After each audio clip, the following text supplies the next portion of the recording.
let's talk about a unique topic, qualified opportunity zones. Raise your hand if you use that sentence this morning.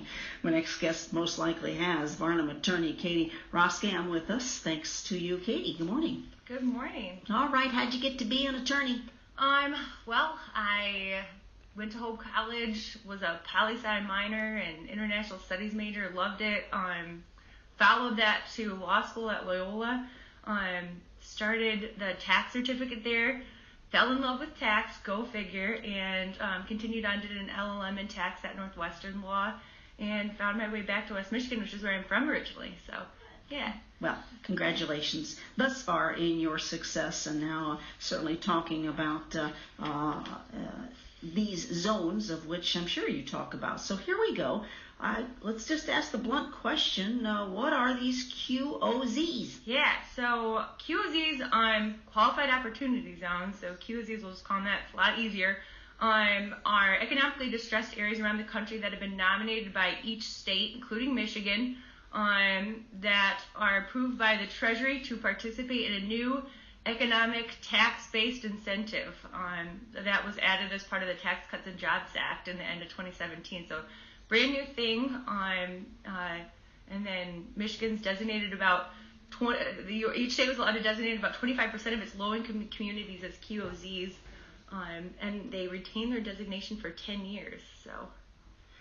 So where are the qualified opportunity zones located? Right here in Michigan? Yeah, they're located in basically every county in Michigan.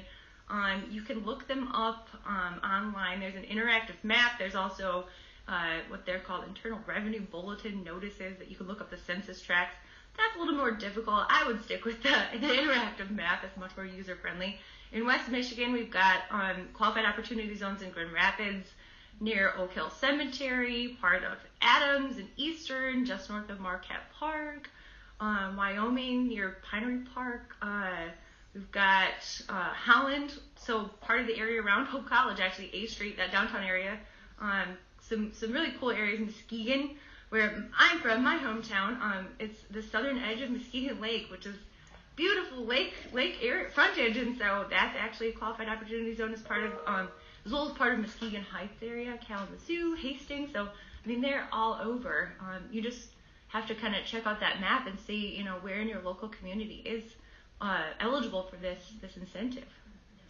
And it's an incentive that is also, I guess the next question is for tax benefits. Let's talk about some of the tax benefits of, because this is a qualified opportunity fund investment. Where are we going with the investment here? Yeah, so it's complicated. Just asking the question. Yeah, tax. These new tax things always are, right? So it's a tax benefit for people who have capital gain that are looking to defer the tax on that. So if you have capital gain and you invest in this qualified opportunity fund, which is an investment vehicle basically designed to invest in new tangible property that's located and used in businesses in these opportunity zones. So it's designed to get investment and businesses started in these zones.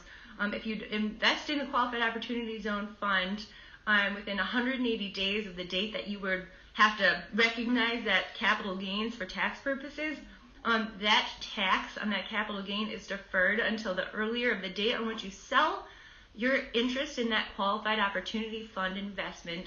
So some people call them QFs, you can call them that, it's shorter, or until the end of December 31, 2026. So it's this deferral of capital gains taxes when you invest in some of these investment vehicles that are designed to spur investment in these economically distressed areas. Is there something called a basis step-up? Yes. So, yeah, I know. What is this stuff? Exactly. Well, I'm glad you didn't say you should know that. Yeah, everybody knows. No, I don't think we're there.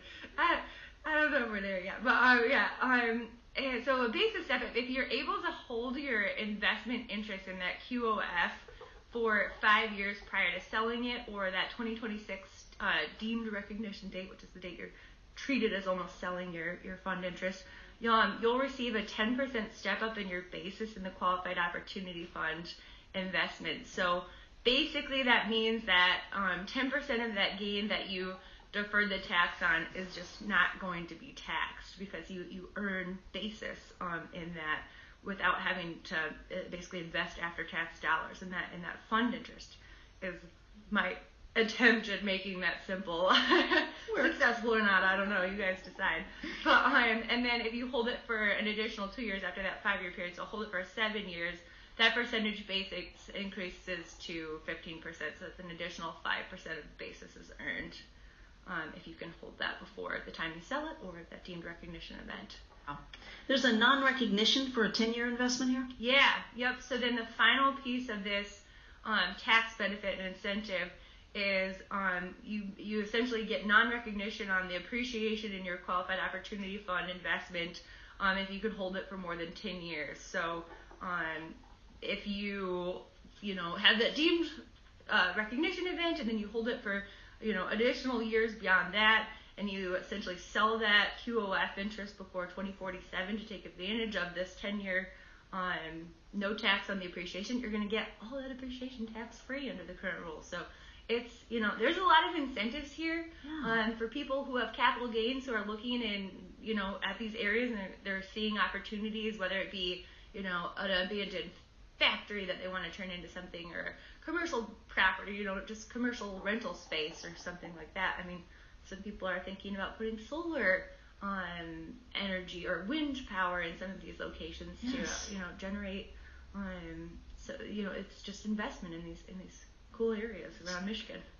And you, as a Varnum attorney, you and your colleagues have created a white paper to explain the important points here? Yeah, we have. There's so much going on right now in this space. It's a new incentive.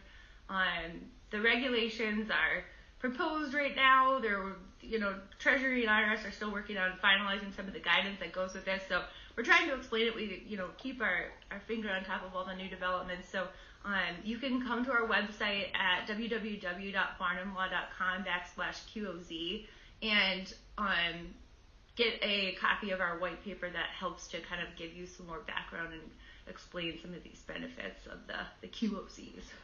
And I know more guidance is expected from the IRS in the coming months. That's good for us, but I imagine you're waiting as well. Yes, pins and needles. And we had the IRS, the government shutdown too, kind of delayed a little bit of guidance coming from the IRS. So we're waiting. We'll see. So are the qualified opportunity zones here to stay, you think? I think so. I mean, it's one of those, pieces of the new Tax Cuts and Jobs Act that I think both parties can get behind because it's just a positive for these communities. So I think it's here to stay. I think people are getting really excited. I think some communities in Michigan, we've been talking to, people all over who are really excited because they look at the map and they're like, I'm in Hastings, I had no idea this is right here, or I'm in Ionia. And so people are, the excitement is there. I think as people understand more about the benefits and we get the word out there, hopefully people can take advantage of this and really reinvigorate some of these areas. In our own little way, we're getting the word out. Yes. Qualified Opportunity Zones, thanks to your expertise. Varnum attorney Katie Roskam, tell me again that website. It's www.varnumlaw.com/QOZ. Back you go to talk QOZ all day long and more. Thanks, Katie.